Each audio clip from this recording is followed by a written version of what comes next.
Scotland. You know it's home, you know it's beautiful, but do you ever wonder who actually owns it? We're not short of space in Scotland, but just 432 individuals own half of all the privately held land in the country. I want to meet the people behind those numbers. I'm going on a journey. It'll take me around Scotland. I'll visit beautiful places and meet powerful people. The multi-millionaire property tycoon dressed in tweed. The man whose family owns some of our most spectacular lochs and mountains. And the laird whose family marched with Wallace and Bruce, who's up to his oxters in mud. This is a story which matters to all of us. It's a story about who owns Scotland in the past and who should own it in the future. If we don't see a fair distribution of land, then we're Parliament. We will have failed the people of Scotland. It may not be fair, but I mean, is it fair that your wife is prettier than mine? If someone doesn't have the bank balance to be able to buy it, maybe that is unfair, but that's the way life is.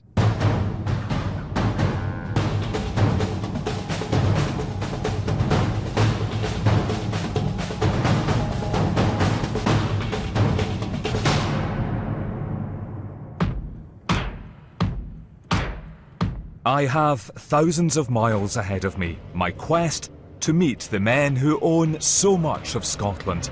The question is, do they want to meet me? I'll let you into a secret, they aren't all keen. But here in Wester Ross, I've struck lucky. In these parts there's one chap who knows more about this stuff than anyone else, and he's agreed to get on his bike and help.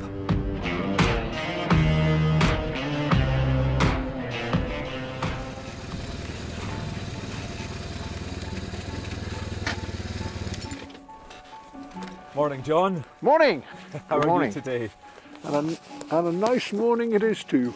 I wasn't expecting a traditional Highland laird to arrive dressed quite like this. I was expecting tweeds. Bad luck. John Mackenzie owns 53,000 acres. His family was given this land by James IV in the 15th century in recognition of loyal service.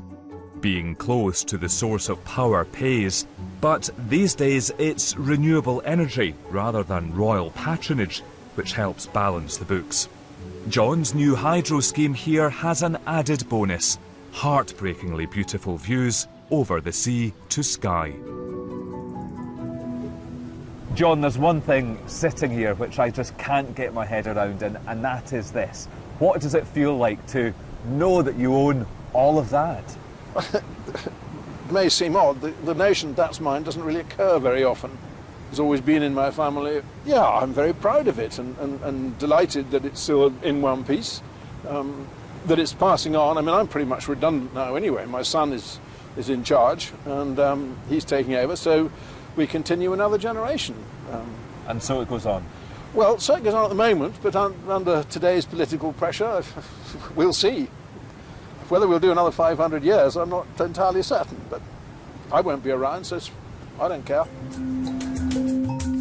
Go west and you'll discover John's land is a classic Highland sporting estate, created to provide deer to shoot and salmon to fish. But John also owns thousands of acres further east.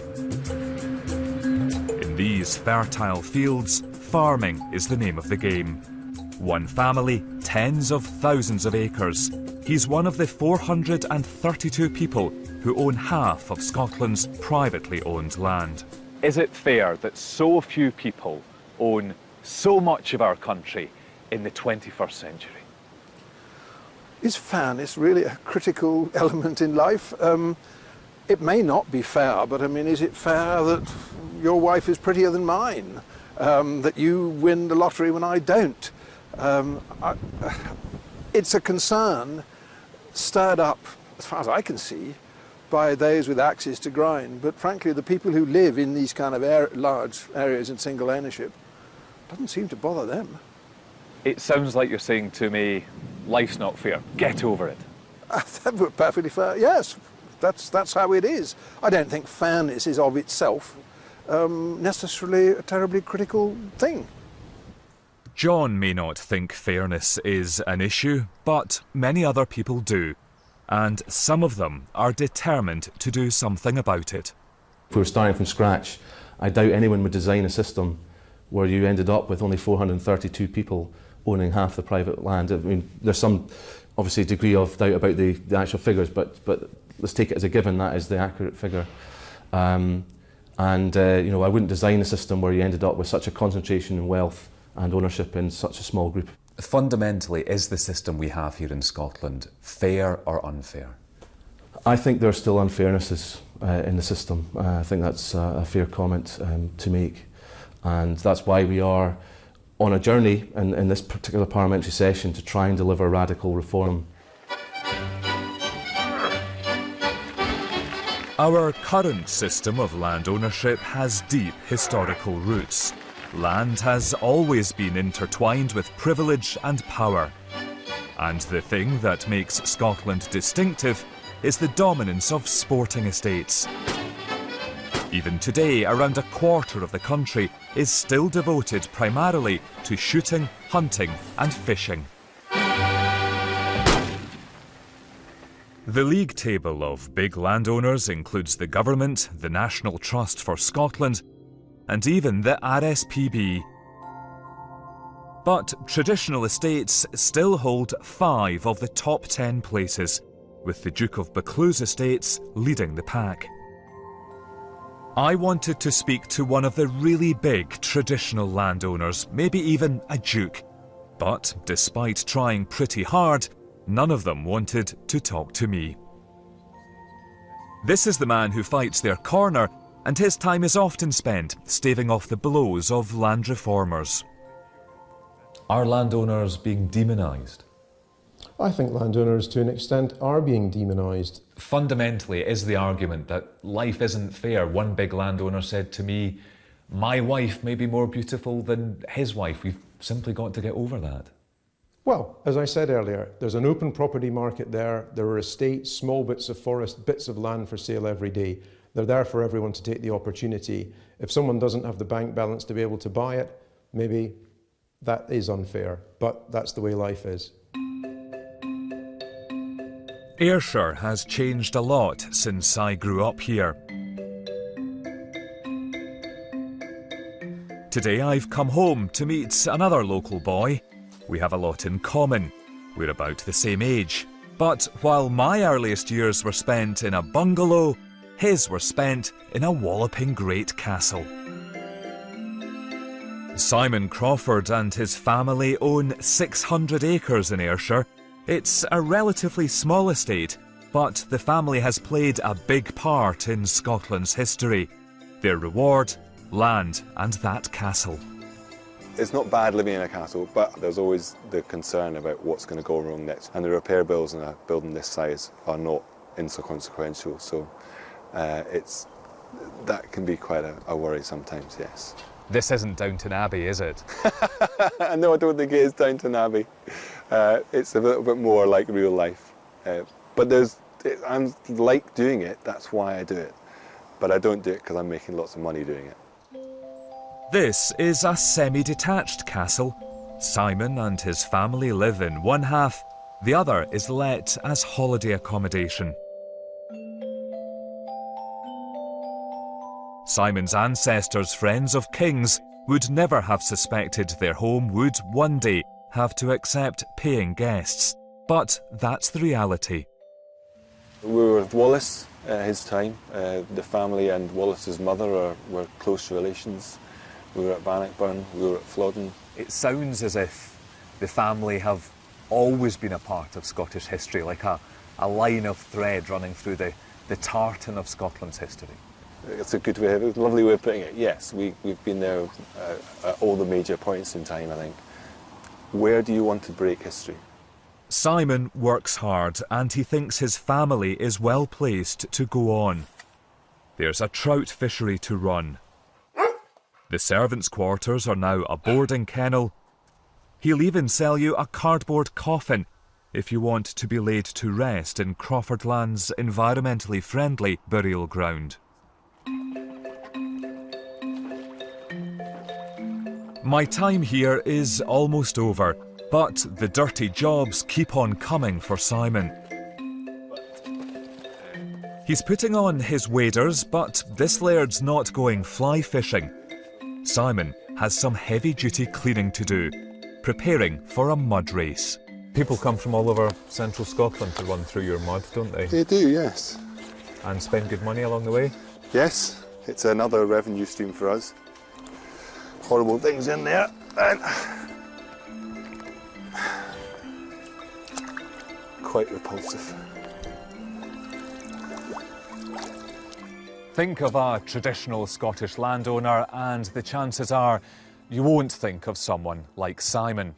But his family have been here since 1245, and there are those who would argue people like Simon shouldn't be able to inherit an estate like this one. I have to say, after seeing just how hard he's worked through the course of today, I'm asking myself, why not? This debate isn't just about who owns the land, it's also about what big landowners do with it. Those lucky enough to own tens of thousands of acres have huge influence on the land and the people who live on it, and how they use that influence can be crucial. I've left the southwest behind and travelled to one of the wildest corners of the northeast. This is the Cabrach and Glenfiddich estate. It's remote, it's beautiful, but the local councillor here warns the community is in crisis. I represent a very large rural area, and this is probably the one at the furthest edges of decline. What could this place look like in the future if you don't achieve the kind of changes you want to see? Well, the few houses that are left will be gone and unoccupied. There just will be nobody here but sheep and maybe a few grouse, and that's about it. This glen has lost 3/4 of its population over the last century. For the last 35 years, the landowner here has been Christopher Moran. He's a wealthy, self-made man, worth £264 million, according to the Sunday Times Rich List. And he's another of the 432 landowners who own half the privately held land in Scotland. He's a noted philanthropist, but he was also the first man to be banned from Lloyd's of London. Mr. Moran is usually very keen to protect his privacy, but today he's agreed to be interviewed for the first time about his running of the estate. First of all, I couldn't resist asking if he really was worth more than £250 million. Perhaps those figures are true, perhaps they're not. I really don't pay much attention to it. Why did you choose to come here, buy land and invest in this community? I walked pretty well every hill in Scotland, north, south, east and west, and as a young man, and loved Scotland. I love the Highlands.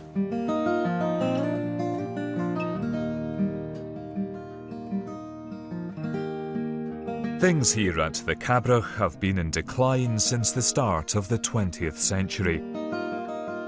What was a thriving community has seen its population ebb away. I want to know, has Christopher Moran done enough for the people who live on his land? There is so much that a landowner can do just by being here, and the sort of efforts that he puts into the surrounding estate and the community, the jobs, the housing that can be provided here. I'm afraid we're just not getting any of that support. And we could rebuild this community. There are lots of rural areas that have, with the right landowner and their support, have been able to bring themselves back to life. And I'm afraid this is just not happening here. But is it fair or realistic to expect a single landowner to resolve a century's worth of decline? One of Christopher Moran's tenant farmers told me the answer is no. My experience is I've never had any problems with them at all. It's inevitable. What's happened is going to happen. Was going to happen anyway. Does the Laird always get the blame? Basically, yes, I would say yes. Yes. The estate is littered with abandoned houses. What it needs are homes and people. Mr. Moran's answer is a wind farm. The neighbours have already built one. He's spent years battling opposition to his plans. Now they've got the green light. The scheme should make him even richer. But it'll also provide enough cash to refurbish local houses and build new affordable homes. The reality for the community here is it's Mr. Moran's vision or nothing. Is it right that someone with your financial backing can come to a community like this, buy the land and exert so much influence over the community? Well, you see, I would put it back to you the other way round.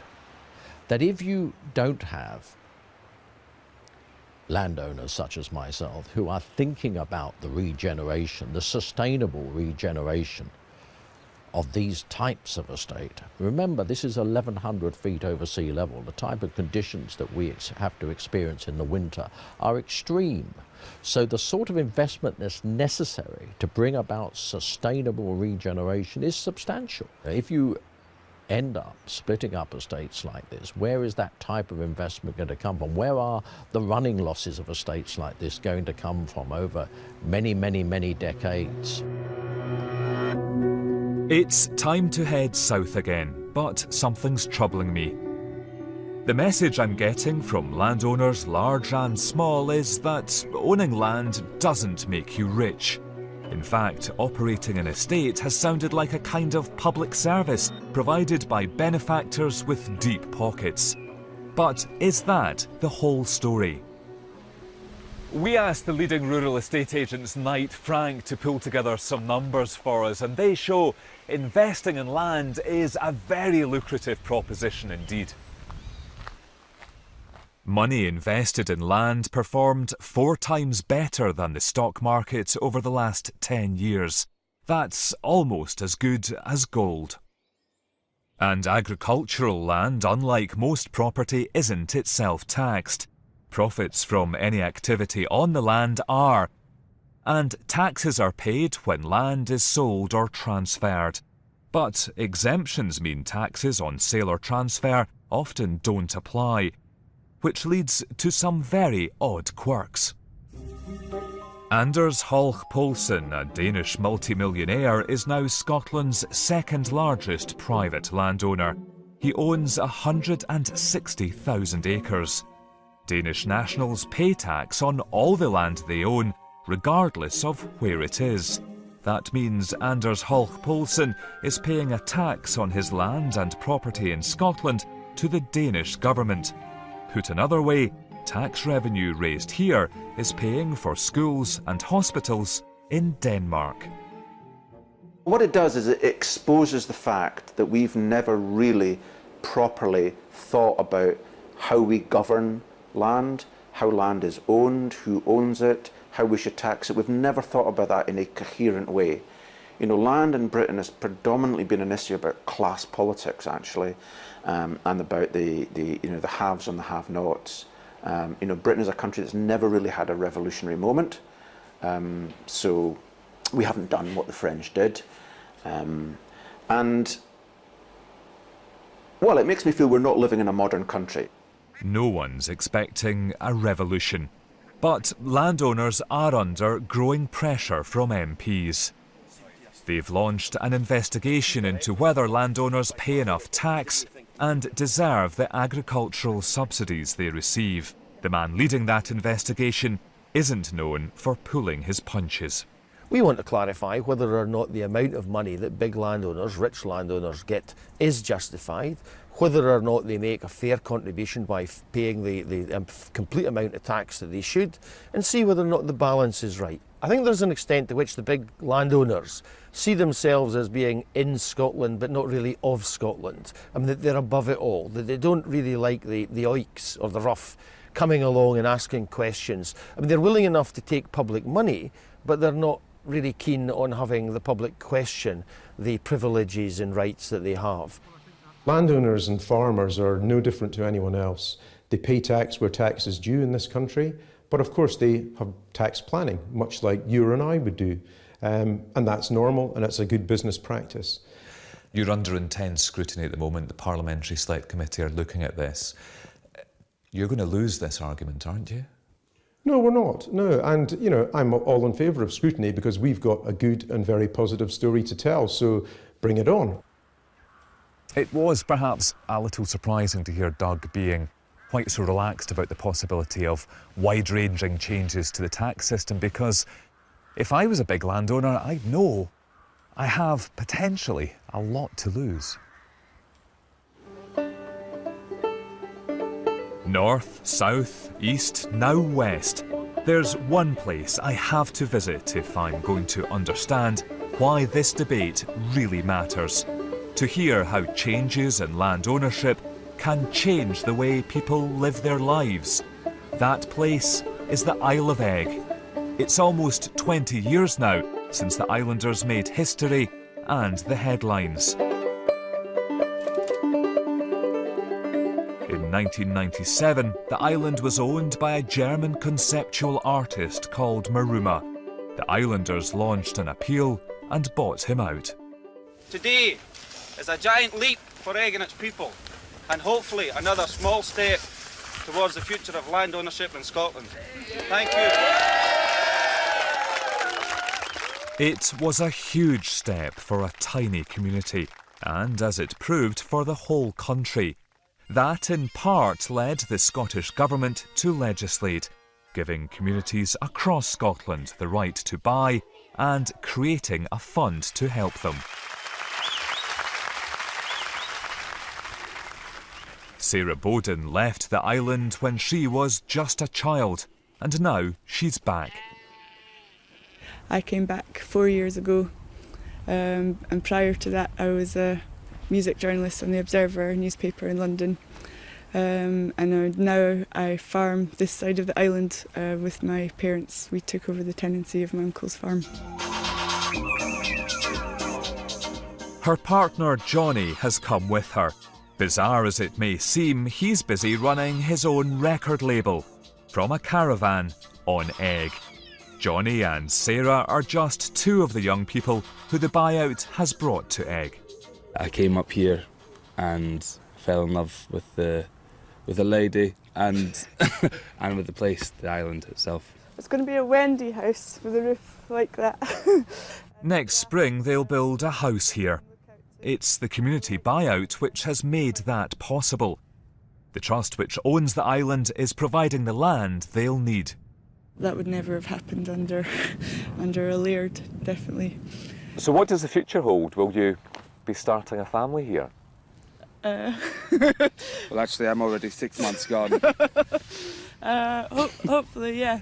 And I think that's there's much more younger people here that who have started families, and it means that your kid's not going to be going to school with one other person, which, so yeah. It's a definite priority for us, of which I'm reminded of most days. Yeah. So, big changes ahead for Johnny and Sarah, but life has also changed for the rest of the islanders. The buyout allowed them to build a renewable energy grid to power their homes. It doesn't generate millions of pounds in profits, but it does keep the lights on. Suddenly, you know, we've got 24-hour power, which huge amount of difference. Until they actually switched it on, they didn't know that it was going to work. Literally, the electrical engineers thought, it might go, it might not. Anyway, it did. Much to everybody's not surprised. This was the biggest project we tackled since the buyout, but fantastic, brilliant. The difference it's made to everybody. If you can imagine before, with a generator, you only used it for a few hours a day, really expensive, real hassle getting diesel here to the island. And suddenly, you know, we've got 24-hour power, which huge amount of difference. Could you have done this under another model of land ownership? I doubt it very much. That's all very well, but is Eigg really a template for other parts of Scotland? Is it a realistic alternative to large land holdings? There are those who would argue you're a bunch of old hippies doing this at the taxpayers' expense. Are they wrong? I mean, I might be one. But there's a lot of people here who'd be very offended by that. And we certainly don't use a lot of taxpayers' money, that's for sure. I mean, we bought Eigg. Eigg cost 1.5 million, and only 17,000 of that came from the public purse. The rest of it was by donations from the general public. There's a problem though. Community buyout has largely run into the sand. A few highly motivated communities have done it, but is it really possible elsewhere? There's an estate on sale in Angus, 5,000 acres, £29 million. There's an estate in Argyll for sale, £11 million. There's a farm in Berwickshire for sale at £8.5 million. The total fund in the Scottish Land Fund to buy land on behalf of communities is 6 for the whole of Scotland. So we've got to do something about land values, to bring the value of land down to affordable prices, essentially to its economic value. Strip out the whole of the speculative gain that people expect to make in the land market and return land to its economic value. And then you'll have all sorts of people, not just communities, I mean individuals. This is the big revolution, is to get many, many more individuals owning land.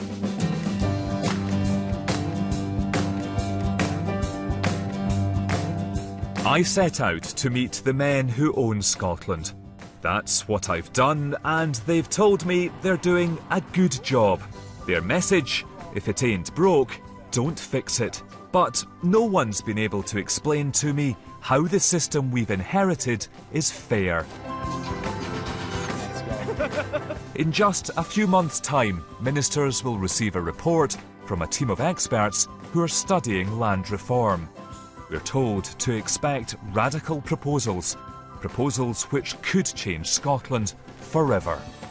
I'm confident that the Land Reform Review Group will come forward with radical proposals. That's what we've charged them to do, and I'm keen to see what they come forward with in April. But certainly my party genuinely believes that there should be a fair distribution of land, that communities should have access to land to fulfil their aspirations, and that's something I think we're setting out a vision as to what we want to achieve. And if in decades to come we still have a pattern of land ownership across Scotland, certainly rural Scotland, where our landscape is dominated by big traditional sporting estates, will that be a failure of government? I think if we don't see a fair distribution of land, then with Parliament we will have failed the people of Scotland.